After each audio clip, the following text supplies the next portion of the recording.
Welcome back to Your Next Episode, the podcast that brings you all the dirt, the details, and the discussion about midlife and beyond. I'm Amy. And I'm Louise.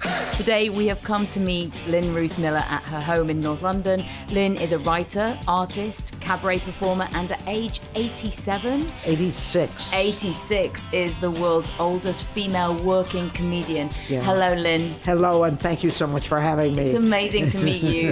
Really inspired me. You really, well, see me jump around like this. I'm very, very busy.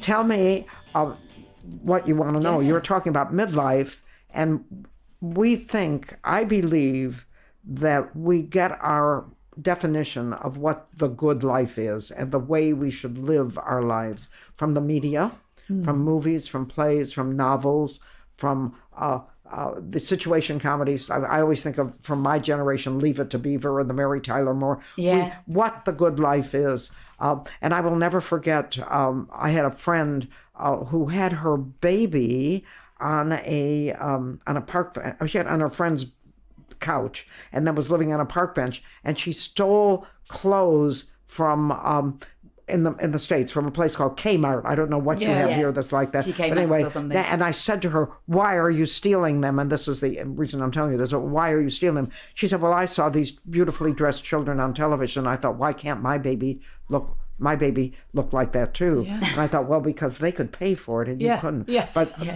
it's that. She felt that the way to dress her baby was like what she saw on television. And the only way she could do it was to steal clothes from Kmart. I'm sure that hasn't changed. I'm sure that's happening right now. And I'm sure it's happening right now. And the problem is that the vision that you have of the second half of life is still locked into preconceived notions from 30, 40 years ago. Yes. When 50 was old. My mother was old at 50. Yeah. I was just beginning at 50. I just was beginning, and I certainly didn't feel old. Yeah. And so we've locked that in. So women are still thinking, well, if you really want to be a real woman and with a real good life, you get a man to support you, you have a baby, and you stay home all day. That would kill me. I don't know about anyone else. Jesus, I couldn't stand that, talking to some blubbering little kid all day. And then cleaning house. Nowadays, though, in reality, that isn't what's happening. No. In reality, men and women are sharing, taking care of children. I was just talking to someone yesterday that was saying that when her husband, when she had a baby, her husband's hobby was playing golf. So he would go out and play golf. And some feminist was saying, when a baby is born and the husband goes out to play golf or play tennis, that's being a misogynist. And you can see that. For me, that's the way it was done. Yeah. I remember the first time I saw a man washing dishes. I reacted as if he had just ripped off his clothes and started dancing naked in the middle of my kitchen. I had never seen anything like that. Now it's perfectly accepted, and that is a good thing. Yeah. But we haven't altered our definition. So part of the problem is that women especially, think, okay, when I'm 50, the kids are grown, my life is over. That's wrong. The kids are grown, your life begins. Absolutely. There's this wonderful, wonderful joke about when does life begin? And it's a religious joke where the priest says, well, it begins at First Communion, and the minister says it begins when you're baptized, and the rabbi says, no, it begins when the kids leave and the dog dies, and that really is when life begins. That's what you're waiting for, Louise. Waiting. Our youngest is going to leave in about 4 years, and Paul's hoping that the dog will die that time. No. And as well. and then we'll be free. When I came here, the big sad thing was that my dogs were 19 and 20 years old, my dogs, and they didn't die, and I had to give them to someone, and that just broke my heart. So, but my life has begun over and over and over again. Yeah. And when I was 50, I was actually 52, I managed with savings and unbelievable sacrifice for the previous 10 years, a life like you wouldn't want. I had no money, and I saved from babysitting and from just little teeny little writing jobs, and I managed to save enough money for the down payment of a house. And I managed to get a house. And when I walked into that house and I could shut that door, and no landlord, remember this is in the United States where they have absolutely no scruples whatsoever, no landlord could say, my brother's coming from Mexico, you have to leave, which I had happen. My cousin is here, you have to leave. But I signed a lease, no, you have to leave. And then single women, especially in America, but also here, have very little currency. You think you have rights, but when you try to defend them, you're going to have to pay an awful lot to an awfully high cost lawyer to get your rights, which you can't do. So I managed to get this house, and once I walked in there, even though I had a mortgage, it was a very low mortgage. I was able. I said.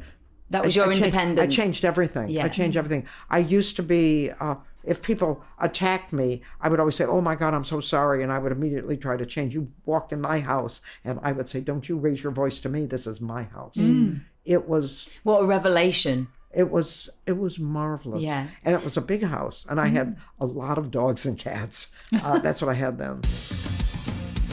I wanted to talk to you about comedy because your background was in writing and journalism. I've done some research on you / stalked you, which has been such an inspiration to listen to the videos that you've done. So you started doing stand-up when you were 70? But I always wrote funny stories. Okay. I always was the comic. I was always funny. So even in those dark days when... Oh, I was. That's everybody has different ways of dealing with adversity. And the way I did it by having a smart mouth, making a smart crack. All that's why minorities are always funnier than people that are in the mainstream. I mean, you look at black comics; they're funny. Yeah, they don't. The Jewish comics are funny. I was the underdog. I was very funny. I was always the class clown. How did you get the confidence to then start standing up and holding a microphone? And no, because in another life, in my 30s, I was a lecturer. Right. I was a professor. You missed that one. Yeah, I was a professor at a technical. You would call it I don't know what you call it, a trade school. I think you would call it. We called it a university, but it was not a very intellectual university. So you were used to standing up. That's why I started all this. That's why I started art, because I was teaching the humanities and I was teaching art appreciation and English and literature and music appreciation. And I have been taking piano. I know how to play the piano and I know how to write, but I didn't know anything about art. So that's how I decided. I should say for our listeners, we are in Lynn Ruth's home and surrounded by all of the art that you are a prolific creator. I do a lot. Do you do that to sort of relax? And I do that now. When I was in San Francisco, I did it to sell. I had exhibitions, but then when I came here, the first place I'm in my 80s now, and when I was in San Francisco, I had do you know what a station wagon is? I had like a van, and I could carry these things around. I had a garage. I could keep them all in there. Now I've just got this flat on the 3rd floor, and there's no way I can carry all this stuff. So I just figured, listen, I love doing it. Just surrounded by it. So, it's very fantastic. So how did you get into stand-up comedy? How did that avenue open up for you? I'm a journalist. I have a degree in journalism. I have a degree in creative arts for children, and I have a degree in journalism. And I'm a journalist. And I always was trying to get the big job in the New York Times. Actually, where I'm from was the Toledo Blade. Nobody's ever heard of the Toledo Blade, but I want to tell you, it's one of the best newspapers in the country. Is it really? Oh God, it's so good. It's equivalent to the New York Times. It's very unbiased. It's very both sides. It's wonderful. And I wanted to get a job there because I had a master's degree from Stanford University. But I wrote for them freelance, but they would never hire me. This is what happens to women. They would never hire me. I was too old and I was a woman. By that time, I was in my 30s. In your 30s? Wow. That was back in 1964, 65. That was it. You think the 60s are so, they were more free than happy. Free and breezy. They were more than happy to love you and live in communes where there was no mother and father, where they, doing that with the hippies. They were more than happy to do that, but they don't give you a job. You're not going to get money. And that's what happened. I wrote for their magazine section. I had the cover articles for their magazine section, and they paid me something like $25 for one of them, whereas they were paying their regular male contributors several, a couple thousand a week for their salary.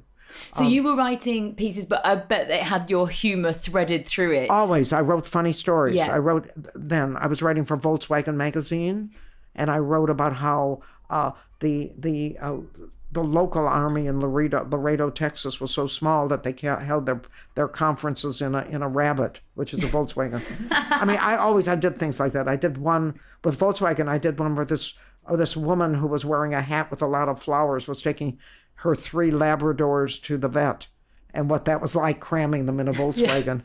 Yeah. That was the kind of thing I wrote, and I always was a little bit off the wall. But by this time, I am now in Pacifica, which is about 20 miles south of San Francisco, and has its own newspaper. And I was writing for that newspaper, and I also wrote occasionally for Stanford Magazine because I'm an alum, and I wrote for a thing called Coast Views, which was a magazine about what was going on the Pacific Coast.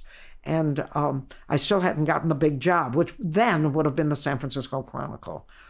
And I was trying. I always tried all the time, and I just wasn't getting. But by this time, I was 70 years old, and I mean, they were paying no attention when I said, "Yeah, I really want a job," because I always felt, which is another myth, that you have to have a steady job. When actually, I have supported myself as a freelance everything since I was 36. Yeah. I've been doing it. But I bet you look at it and you think, no, I know I've survived, but what I need is a full-time job with insurance benefits. Pension. A pension. And by that time, I'm 70. I already had a pension from teaching. So I had written 4 books, and I had them published. And I was promoting the books. And after I finished promoting the books, I would tell jokes. Just tell jokes. And they kept inviting me back to tell more jokes. Oh. Right. And they never bought any books. So I was surfing the net, because by that time you could. It was 2000. It would have to be 2003. You could surf the net. And I was looking for more jokes. I was running out of jokes. I had plenty of books. They wouldn't buy them, but I did the jokes. And I saw the San Francisco Comedy College, and I thought, they're ripping off people, because I don't believe you can teach people to be funny. I still don't. You can teach people how to construct a joke, but if they can't see the funny, it just doesn't work. It just doesn't work. I was going to ask you what changes you've seen over the times that you've been in the comedy industry. Do you think things have changed? Things have changed immensely. Yeah. When I was there, comedy was very big in the UK, but it was just beginning as an industry in America. Right. God, most of the comedians. Is that? Now it seems to be a huge thing over there. Oh, it's huge. Yeah. But then there were very little venues. There were very few. Mostly stand-up comics did things like on the Tonight Show. That's where I saw Joan Rivers, was on the Tonight Show. Or they would do Steve Martin, or they would do our shows. But they would do it, the famous ones. Yeah. But you didn't have, like we do, like the Bill Murray, where there are going to be 4 comedians and an MC, and we're all going to earn some money and a career making money in stand-up comedy. I didn't know there was such a thing as stand-up comedy, but I saw this thing, and I called the guy, and I will never forget this, because at that time we had phones on the landline, and we left messages. Yeah. And when you came home, there was a little light that blinked that said you had a message. So I called him, and I said, I would like to write about you, and I would need to take the class to see what you're doing, and I can get you in 2 magazines and a newspaper, which I did. And he called back within 20 minutes, and his name is Curtis Matthews, and he said to me, I just love small Jewish women. Oh. That's pretty much exactly. I mean, I actually that. Oh. I said, well, you've arrived. And at that time I was 5'2". He'd love me even more. Now I'm 4'10". But to give him credit, I always forget to say this, and he is a masterful comedian. Curtis is wonderful. I don't know why he doesn't perform more. He is absolutely masterful. He's wonderful. But anyhow, he was teaching the class, and I walked in there, and there were a bunch of 19 and 20-year-old children, and me, and I'm 70. To his credit, he said to me, because I came in and made some crazy remark about the traffic or parking or something, and he said, I'm not going to be able to teach you anything. But he did. He taught me how to hold a microphone. He taught me what was considered a joke. He taught me how to present what I had in my mind. Yeah. Because the art of stand-up comedy is to have an idea here. It's the art of all writing. Yeah. A specific idea here, and get it into your head, and you are strangers to me. Yeah. Same idea. Yeah. I had a writing teacher who always said to me, there's only one word.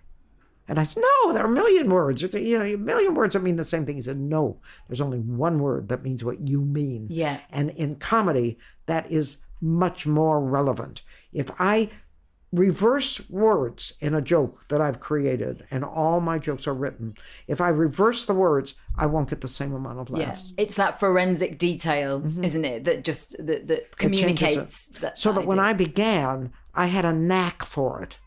Now I'm doing it now for 16 years. Now it's an art. It's an art. What brought you to the UK then? I have been going to the Edinburgh Festival since 1988.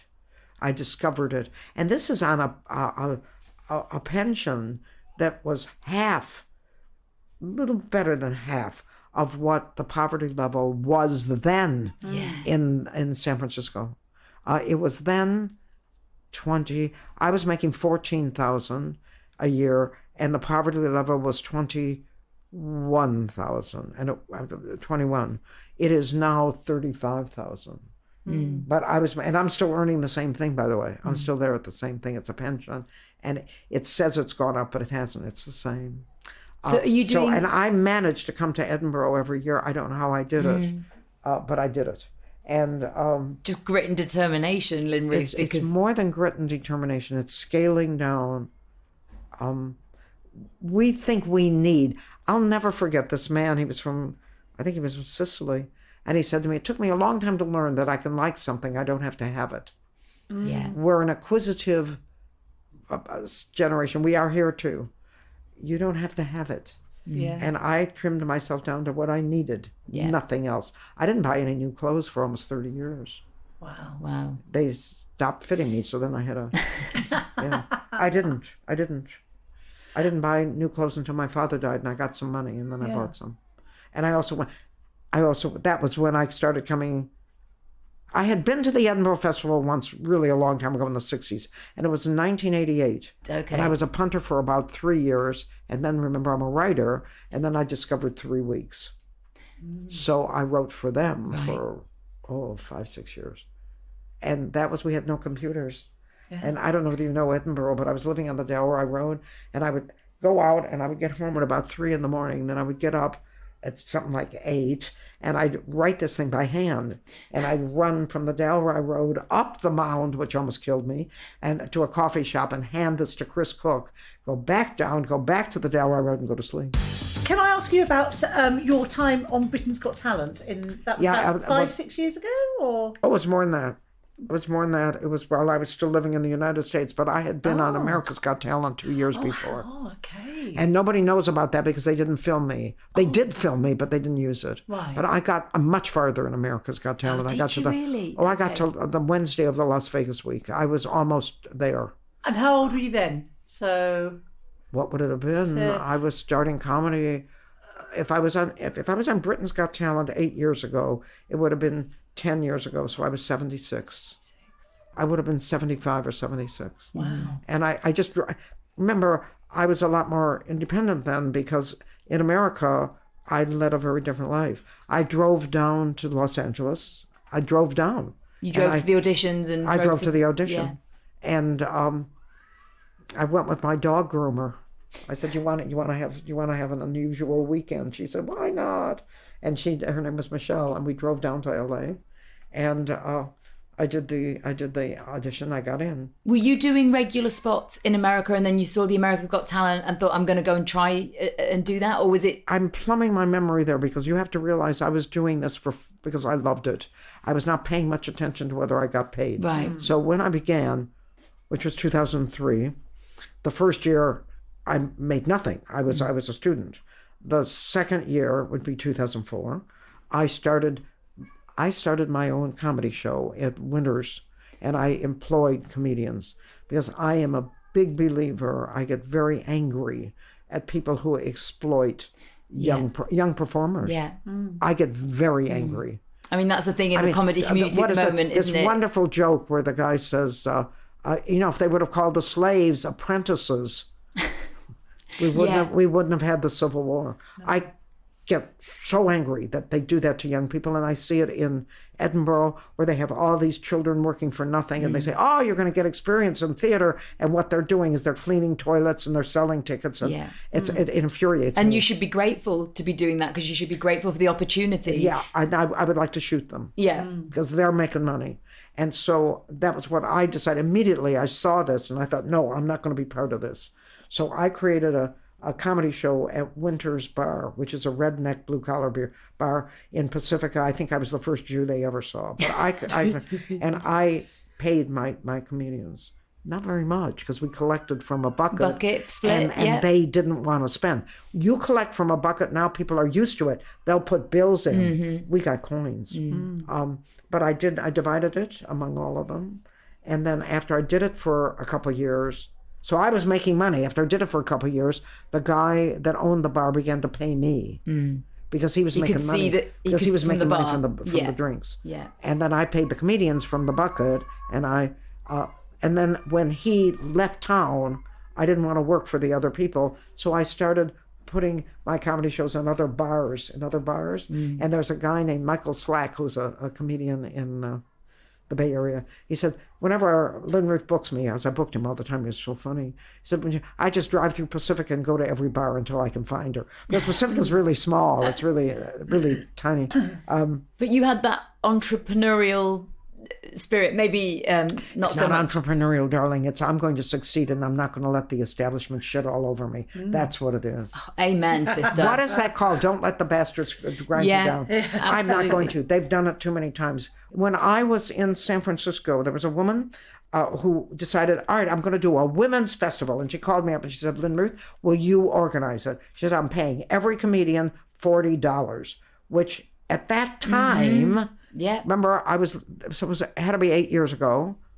Good money. So I said, okay. So I got these people, and the girls were really excited because girls were doing it for nothing all the time. Said, yes, you're going to get $40. We get there. And she says, oh, I didn't make enough money. I'm only paying the headliner. That was me. So I said to the girls, you don't have to stay. Every one of them stayed. Okay. So I said, okay, we're here because we were there when she told us. But tomorrow night, if you don't pay them, I'm not performing. Yeah. I walked in. All the girls are there again. I walk in. I said, are you paying us? She said, no. I said, I'm leaving. And I expected all the women, not one of them. Oh, my goodness. Not one. See, that's the thing, isn't it? That's the... We all need to move in this direction together, because anybody who moves in I am doing this for you. Yeah. Because I got paid the night before, and I would have gotten paid that night. Can I ask you, Lynn Ruth, as you're talking, I'm thinking about The Marvelous Mrs. Maisel, which is a show. I've seen it, and I've seen it, and I need to tell you that's pie in the sky. Okay.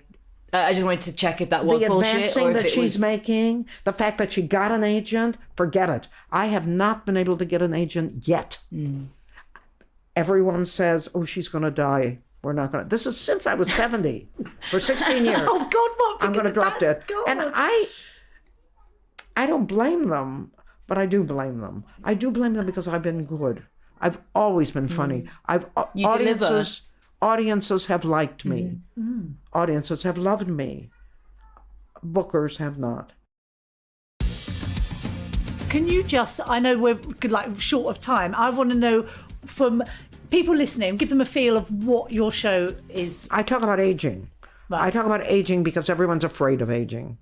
And when I say it's a joke, I say this has been the best year of my life. And then I pause, and then I say, of course, I can't remember any of the others, but I can remember the others. This has been the best year of my life. It has gotten better every year. Fantastic. And my big push is for everybody to realize it's a choice. Yeah. You want to live a life where you've gone, you've expanded and expanded, and you're 65 now, and you're tired, and you want to just level off You're gonna and go to plateau, cruises and sit and have people entertain you and just sit around like a vegetable. You've earned it. If you want to be like me and you want it to keep going like this, you can. But you have to find the way. You have to be willing to find the way. And for people that are listening to me, there is a book by James Hollis, and I probably got the title wrong. It's How to Live the Last Half of Your Life, which is what you're talking about, how to truly grow up. And a man named Tony Earnshaw read it and told me about it, and I carried the title around for 2 years, and I finally read it, and it changed my life. And he went from being an investment counselor, which you call it different things here, but you called him banker, up. like a finance? No, not a banker, financial advisor. Yeah. Okay. He stopped that, and now he's written plays that have won awards. He has his own company. Because he's an entrepreneur, and he's made a whole business about arts that is profitable. That's the kind of thing. Yeah. I have a friend named David Gemignani, who was absolutely wonderful, who was a psychiatric nurse. And when he was 50, he said, I'm going to take early retirement. I'm tired of dealing with all these crazy people. And he's crazier than they are. He's a crazy people. I'm not going to just sit back. I'm going to do something that teaches me a new craft. So he became a really accomplished ballroom dancer. Wow. And he's really accomplished. And he sends me all kinds of emails, and I keep saying, I'm coming home and dancing with you. But I don't know whether my back can take it anymore. But yes, he's really accomplished. Because he said, I'm not going to just sit there and have people entertain me. I'm not going to go on a cruise and eat myself into a bigger size just sit pair around of pants. and not challenge yourself. So it's about challenging yourself Challenge mentally, yourself, but can I reinventing ask you, yourself. Yeah, but also, like, you know, when you said about you get to 65 and you're tired, do you not feel tired? You'd be tired because you're not doing anything. It's your fault, but I'm not going to argue with you. But what are you... So it's a self-fulfilling prophecy. The more tired you feel, the more tired you are. In my head, I think these people that say I'm tired, I think they're being ridiculous. But I think that society is suffering because society doesn't realize that from age 60 to 80, people are perfectly fit to do wonderful participatory things. I just read, what was the quote I read? It was in Hillary Clinton's book. It said, not to serve, in other words, to participate, is copping out, but that isn't the way they said it. Right. Is being a leech. Right. You're walking on the roads. You're using the police. I hate. You're using. I don't like them. You're using the facilities. You're in a society, contribute to it. And when you contribute to that society, it becomes more meaningful to you. And you can do it when you're 60, when you're 70, when you're 80. Yeah. It's a mindset, I'm doing it isn't now. Yeah. And it's criminal that somebody they've got plenty of money. So why are you using it for plastic surgery and cruises? Why aren't you feeding those people sitting on the street? Why aren't you doing that? It's your society. There's a wonderful quote, and I don't know who said it, that when you treat people like they're animals, which is the way we treat those people on the street, you're reducing your own humanity. You're saying being human doesn't give you a right. And if we have a society, it means that society says the people in that society have a right. And do you know Ernest Bevin? You should be so proud of Ernest Bevin. He's from here. And this was after my war. And he said, I think he was the health minister. I really don't know. I just know it's Ernest Bevin. He said, nobody in Britain is ever going to go hungry, is ever going to go without a roof over their head, is ever going to go without medical care. I believe also that if there is a God, which I don't believe in, looks a little bit like Ernest Bevin and Peter Graham. Combination. Yeah. Okay. Sort of a portly gentleman. So praying at the temples. If we're understanding, yes, so that is, there are many reasons why you want to challenge yourself, and mentally, but what I want to know is sort of physically now, you're 86? I'm fine. I know. I can see you're fine. I have a million things wrong with me. What do you do? Do you have some sort of, do you do yoga? Do you make sure? No, I'm never going to stand. You must be making sure you're moving around a lot. Yes. Okay. I'm never going to sit and do that mindless yoga crap. Have you ever looked at their expression? I can see that you are like, you nip down the stairs, let us in. You're I not do like exercises I imagine. every morning. I do exercises. Can you explain to us physically? I try to walk 2.5 to 3. I try to walk 4 miles a day, but the weather, I can't stand it. Yep. So it's been like 2.5 lately. But the minute it gets spring, it'll be 4 again. So you go out for a when nice I get long off the bus, I don't get off at my stop. I get off 5 or 6 stops before, and I walk. But it's determination. It's saying to yourself, I can't be. Peter says it better than I do. His father is 92, and his father plays, we call it a xylophone, but you don't call it that. I think it might be a gramophone or something. With symphony orchestras, he says, my father says he's 92 and he can't die because he's got a gig. Yeah. I have never missed any gig except this virus is making me miss it, but they're canceling me. Yeah, at the time of recording, we're in the... Except for one when I was in Dublin and couldn't get myself to an A&E because the people I was staying with wouldn't take me, and I was out in the suburbs and I didn't know how to get there. So I got the flu, and I had to cancel a New Year's Eve thing. It almost killed me. But I never go. I go to my gigs, and because I want to. After you reach that halfway mark, you can start doing what you love. How many people that you've talked to say, God, I hate my job, but it earns money. Yeah. No way would I do that. Yeah. But that's been my problem. That's why. But no way. The only thing you've got is your life. And you can do it. And I mean, people will say to you, no, I can't. Especially this. No, I've got the grandchildren. No, my kid is still at home. Well, you find excuses to do what you don't want to do, but don't you? But you can. Yeah. You can. Children, I'm taking care of my parents. You don't owe, this is a terrible thing. People are going to shoot me. You don't owe your parents one single thing. You didn't ask to be born.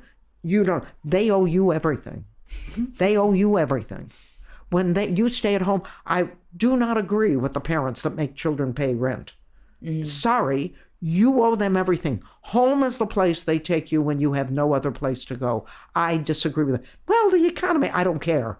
You brought them into this world just because you decided not to use a contraceptive. Don't do that.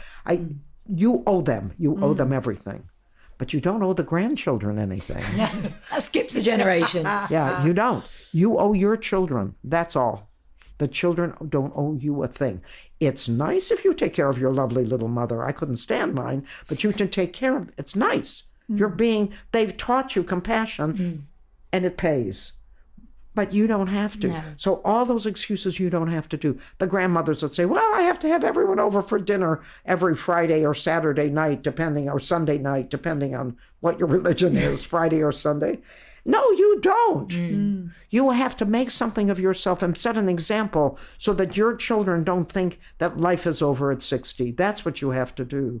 Yeah. And I was just thinking, actually, I think that a lot of women look at what their grandmothers did, and their grandmother was old. Yeah, well, you just keep the cycle going. What was your grandmother like, Lynn Ruth? My grandmother was an angel, but she died when I was 10. Okay. My other grandmother was Hitler, and she died when I was something like 15. My one grandma was an angel. She was uneducated. She what is it I say? Let me see if I can do this without crying. I'm very proud of the progress that women have made. I'm just very proud of that progress. My grandma was an uneducated woman that had no idea she could have a life outside her home, but she knew very well how to love a child. I loved my grandma. She knew very well how to love a child, and I will never forget when she died. My world ended. Is that your maternal? My maternal my grandmother. God, I loved her. She was 4'7", and she adored me, and I adored her. She just knew very well how to love a child. We don't know how to do that anymore. We think that we love our children by dragging them around to dancing lessons, and that isn't loving a child. Loving a child is letting them be who they are. We have a final question because I know we've only got an hour, and we've got to let you go now because you're doing a gig tonight, aren't you? I'm doing two. Two tonight. Okay. So our final question is, what is great about this stage of your life? I'm forgiven. People, much as I get angry at preconceived notions, I am forgiven when I lapse. For example, I was at Soho, a night in Soho at the Phoenix Theatre, and I forgot the words to my song. and everybody loved it. And I'm furious with myself because every time that happens, I need 15 performers to tell me that's happened to me because I think it's because I'm 86 and I get really upset. And the guy that directs it, whose name is Stuart Saint, he said, that was wonderful. Keep forgetting things. I said, I probably will, but I don't want to. You get forgiven. I can do something that you would do and people would say, oh, she's good. I would do it and they say, oh, I think she's great. Yeah. I don't like that, but I use it. So what's great, but I'm in a different situation. Other 86-year-old people have partners. Even if the partner died, they had a partner. I haven't had a partner since I was 25. So I don't have children. I have divorced my family, so I have no family. So what I do casts no shadow on anyone. I can spend every cent I have and pay the consequences. However, the other side is I pay every cent I have and nobody's going to come in and give me a dime. They will here, a dime, but a dime is 10 cents. They will, a pound even. They will. But I've got to support myself. That's the downside, but I don't think that's bad because I think we need to take responsibility for ourselves. I believe we need to take responsibility for what happens to us. I was talking to this really wonderful man that his father was killed in a plane accident when he was 9, or a car accident. Just traumatic, horrible thing. I think he was older. I think it was about 19, but whatever it was traumatic, terrible. And he went on and made a life. And I said, I've always blamed my mother and my father and society and men for all the things I didn't get. And I believe I simply wasn't brave enough to go out and get it for myself. And he said, you can't look back. No. But I do look back, and I think I've just written a book, and in the book, and it'll be out soon, and in the book I say, no, I could have walked out. I had a terrible childhood. I was demeaned and diminished and verbally abused. It was my mother's sport. And other women, when that happened to them, they walked out. I didn't have the courage. Well, look at you now. You're living your life and you are such an inspiration. So I'm getting it now. Yeah. And there's also something else. We all say we have our time of life. And I met this really lovely woman in Leicester, and she said, when I had my children, that was the best time of my life. I'm not going to argue with her.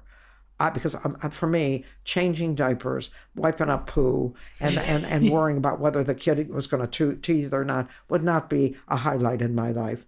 Servicing a man who came home drunk every night would not be a highlight in my life. What I've got now is a highlight in my life. When a man calls me up and takes me out, and I'm going out with him now, I can decide. If I don't like what he's doing, I've got the strength now to say, nah, fuck you, Buster, I'm not fucking you. And go. You are the ultimate poster girl of independence, and we have. But I do not look in the mirror because I still have that preconceived notion that I should be beautiful. You're beautiful. You are that's emanating beauty. Thank you so much for having us. It. Thank you. Made by darkhorse.digital.co.uk. Shooting, live streaming, and podcast production. Hello, this is Rich Wilson, host of the podcast Insane in the Membrane, where we talk to funny and interesting people about men's mental health. People like James Acaster. Because we won't talk about emotions because we think that's bad. We won't talk about feelings and that's bad. So they've had to rebrand it and go, it's mental health. Mental. Our brains are so, I'm pretty clever. I'll get into my mental. I like puzzles. And Rob Beckett. I've never even done a school play. I did some open mic gigs. Did the Edinburgh Fringe, somehow got on the telly, and I'm on the other side of the world in the jungle doing nights, following Ant and Dec. People like Mark Steele. I hated being at home, and I didn't get on with me mum. My dad was in an asylum by then. I suppose we ought to talk about that, shouldn't we? Given the premise of the podcast. Search Insane in the Membrane from wherever you get your podcasts. Brand new episodes